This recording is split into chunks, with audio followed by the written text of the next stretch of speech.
Why are people having trouble with sleep?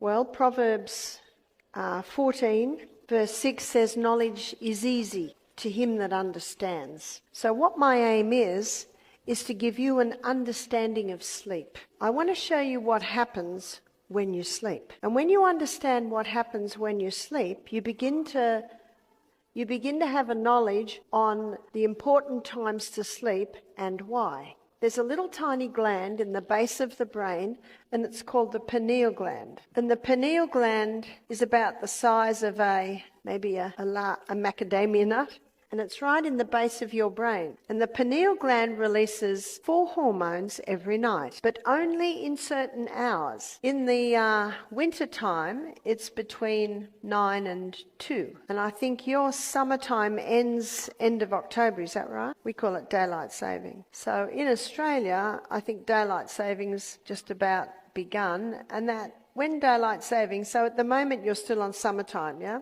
So at the moment it's between 10 p.m. and 3 a.m. Why only those times? It has much to do with the moons and the tides. Light and dark signals are fed through the optic nerve to a control centre in the brain where your body clock is located. And your body clock communicates with the pineal gland. And these are the hormones that are released. One is melatonin. A lot of people have heard of melatonin. Some people that don't sleep very well take melatonin. Well, we naturally release melatonin in that time, and it's called the fix and rejuvenate nighttime hormone. So it is this hormone that probably is mostly responsible for the fix and rejuvenation that's happening in our brain and our body while we sleep. Another hormone is serotonin. That's the mood hormone. So if you want to feel good, go to bed early. What are the kids like if they have a late night? Not very happy.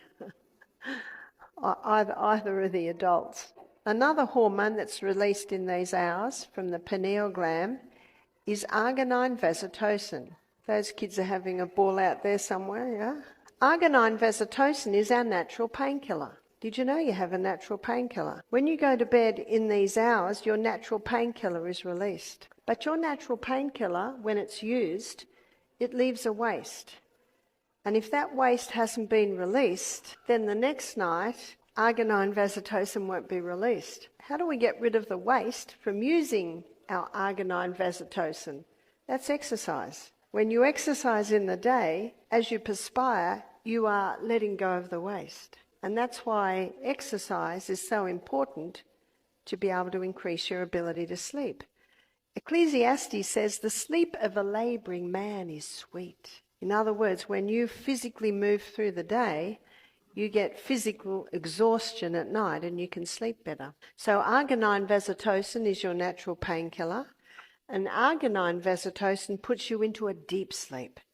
So the earlier you go to bed, the more likely you are to fall into a deep sleep. The other hormone that's released is epithalamin. And epithalamin is a hormone that increases learning capacity. God designed our brain to be learning new things right up until the day we die. Many people's brains deteriorate because they stop learning new things. We should ever learn new things.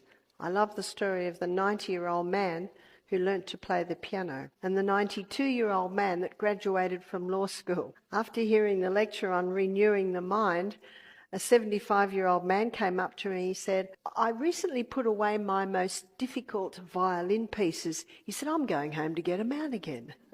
So epithalamin increases learning capacity. So to be able to understand and retain the new things that you're learning, we need to go to bed early.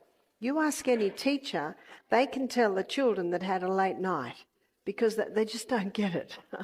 They don't retain. And epithalamin slows down aging. Everyone over the age of 25 likes that one.